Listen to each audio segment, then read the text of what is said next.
문둥병 환자는 매우 위험한 행동을 하는 것처럼 보입니다. 40절에 보면 예수님을 찾아와서 자신의 병을 고쳐주실 것을 요청하고 있기 때문입니다. 유대 정결법에 따르면 문둥병은 부정한 병으로 여겨져서 다른 병자와는 달리 가족과도 함께 살 수 없고 사람들과의 접촉이 불가능하도록 특별 지역을 정해놓고 거기에 거주하게 했기 때문입니다. 그래서 만약 그 지역을 벗어나서 일반 사람들이 살고 있는 지역에 나타나면 사람들에 의해서 목숨을 잃을 수 있었습니다. 그렇다면 본문에 등장하는 문둥병자는 유대 정결법을 어겼을 뿐만 아니라 심지어 목숨을 걸고 예수님을 찾아왔던 것일까? 앞에서 우리는 예수님께서 광야라고 하는 곳으로 가셔서 그곳에서 기도하시는 모습을 보았습니다. 그리고 제자들이 와서 함께 기도하는 것이 아니라 예수님께 왜 여기 계시냐? 사람들이 예수님을 찾는다라고 말하며 다시 베드로의 집으로 모셔가고자 했다라고 기록하고 있습니다. 그 말씀이 끝나기가 무섭게 45절을 보면 계속해서 이 예수님이 계신 곳이 사람이 없는 곳에라고 번역을 했어요. 이 똑같은 단어입니다. 광야라고 하는 단어인데 예수님은 여전히 제자들이 와서 예수님을 모시고 다시 가고자 했지만 예수님은 그곳이 아닌 다른 지역을 가셨다라고 기록하고 있는데 오늘 40절에 등장하는 여기도 마찬가지로 예수님은 또다시 광야로 가셨다는 것을 알 수 있습니다. 그리고 그 광야에 계신 예수님을 이 문둥병자는 찾아갔던 겁니다. 그래서 정결법을 크게 어기지 않았고 사람들이 많은 곳이 아닌 광야, 한적한 곳, 사람들이 없는 곳에 예수님이 계셨고 이 문둥병자는 예수님을 찾아갔던 겁니다.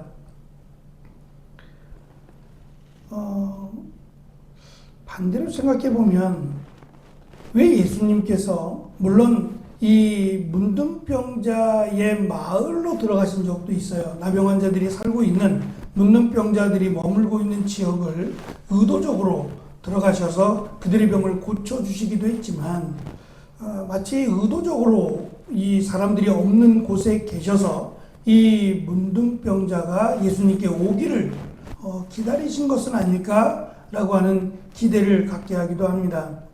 예수님은 그에게 그를 불쌍히 여기시고 손을 내밀어 그를 만지시며 내가 원하니 깨끗해져라고 말씀하셨습니다. 분명히 말씀만으로 깨끗해져라라고 하는 말씀만으로 고치실 수 있음에도 불구하고 그의 몸에 아직 문둥병이 남아있는 상태인 그의 몸에 손을 대셨습니다. 베드로 장모에서 그 장모를 고치실 때도 손을 잡으셨어요. 열병이라고 하는 당시에는 단순한 감기나 오열로 본 것이 아니라 이 열병이 말라리아에 인한 굉장히 그 심각한 병으로 알려지기도 했고 또 유대인들에게는 이 열병이 귀신 들린 병으로도 알려졌어요. 그만큼 심각한 병인데도 불구하고 예수님은 일어나라 동일하게 말씀만으로 고치실 수 있음에도 손을 잡아 일으켰고 이번에도 나병 환자의 몸에 손을 대셨습니다. 어찌 보면 이 나병이라고 하는 문둥병은 전염병으로 알려졌기 때문에 접촉을 하면 그도 부정해졌습니다. 하루 종일 손을 내가 의도적으로 손을 댔던 아니면 무의식 중에 손을 댔던 간에 그것이 인식이 되면 하루 종일 부정했습니다. 그래서 따로 이 사람들과 만남이 없는 그런 곳에서 지내야 했는데 예수님은 그 문둥병자의 몸에 손을 대심으로 부정해진 것이 아니라 반대로 이 부정한 문둥병자가 예수님께서 그에게 손을 대시자 정결하게 되었기에 이 정결법이 예수님께 허용이 되지 않습니다. 예수님이 부정해지는 것이 아니라 반대로 이 문둥병자가 정결해지고 깨끗해졌기 때문입니다. 예수님의 말씀과 동시에 문둥병이 그에게서 떠나가고 그는 깨끗해졌습니다. 치유 후에 예수님은 그를 엄하게 꼬집으시면서 아무에게도 이 일을 말하지 말라. 그리고 제사장에게 가서 내 몸을 보여주고 깨끗해진 것에 대하여 모세가 명령한 예물을 드려서 사람들에게 증거로 삼으라고 하셨습니다. 이 증거로 삼으라는 것은 역시 문둥병자가 나음을 이룬 적이 없어요. 누구도 문둥병자가 치료된 적은 공식적으로는 없습니다. 물론 나만 장군의 경우가 있지요. 엘리사와의 관계 속에서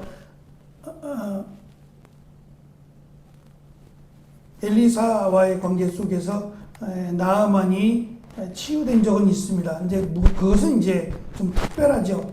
요단강에 몸을 7번 담그라고 했던 것이 지켜졌을 때 나아만이 치료가 되었고 다시 찾아와서 엘리사를 만나고 흙을 가져가겠다. 나도 하나님을 섬기겠다라고 말한 것은 있지만 그 기타 이 문둥병자가 나은 기록은 없어요. 다만 그때가 되면 메시아가 오시면 문둥병이 고침을 받을 것이다 라고 하는 예언의 말씀에 따라 예수님이 메시아다. 너희가 그토록 기다리던 메시아라고 하는 사실을 의도적으로 알려주신 거죠.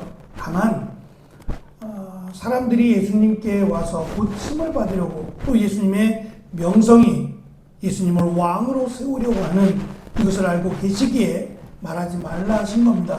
그런데 그가 제사장에 갔는지는 기록이 없지만 침묵하라고 하는 예수님의 명령은 어기고 소문을 낸 것은 분명합니다. 그래서 예수님께서 마을로 들어오지 못하시고 이러한 나병 환자나 문둥병 환자나 기타 부정한 병에 걸린 이런 다양한 이 병자들이 예수님을 찾아옴으로 인해서 예수님은 계속 광야에 머무르셨다라고 하는 것을 기록함으로 1장이 마무리됩니다. 우리가 잘 아는 세례 요한은 광야에 있었고 사람들이 그에게로 모여들어 회개의 세례를 받으며 새 출애굽을 준비했습니다. 이제는 예수님께서 광야에 계셨고 사람들은 예수님께 모여들어서 메시아이신 예수님을 만나고 그 말씀을 통해서 구원을 받습니다. 그것이 광야에서 시작되었다. 그리고 광야에서 계속 계신 것은 아니지만 광야라고 하는 곳으로 그들을 모으셨다라는 것을 우리가 외면해서는 안 될 겁니다.